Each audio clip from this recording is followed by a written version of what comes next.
الجانب الايمن. ياسين عرضها لبنار،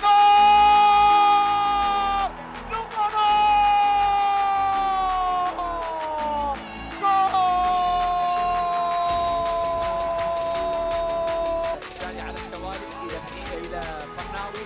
كرة منقولة رأسية الآن، كرة برناوي لعبة إدواردو رأسية. من وقت هذه المباراة يا من تشاهدنا عبر قنوات 8. تمريرة إلى الجهة اليمنى، هذه عرضية ياسين برناوي. يا مجرن، يا مجرن، هدف رائع يا عبد الله، هدف. والكرة الآن برناوي متبقي على نهاية شوط المباراة الأول. برناوي عرضها نقلها كثيرة اللي كانت من روميل بكل سهولة يستطيع إضافة ثالث الأهداف للفريق الفيصلي في الدقيقة الثالثة. والشريف كرة ملعوبة عند الحميد إلى برناوي، عرضها برناوي، الله سيد لوبانور.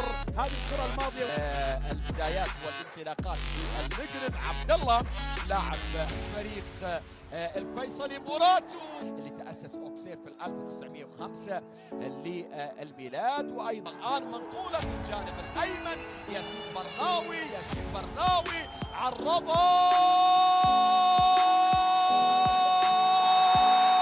طريق البرازيلي موراتو، إذا يسجل رابع الأهداف لفريق الفيصلي موراتو البرازيلي. والراعد يريد ريمونتادا هنا في أرضية هذا الملعب. المحاولة ما زالت، مرت أيضا تتحدث عن إدواردو هذيك اللاعب البرازيلي. ذلك كانت عند برناوي، ثم إلى لوبانور، ولكن إلى وديع بيت لاعب فريق الفيصلي ومهاجم جاء ب10 لاعبين. وهنا موراتو هذه اللمسة جميلة جدا وريدة من جانب موراتو، كانت بعيدة.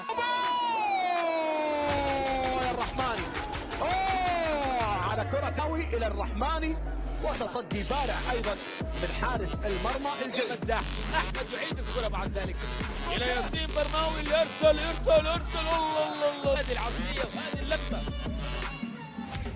أي رأسية.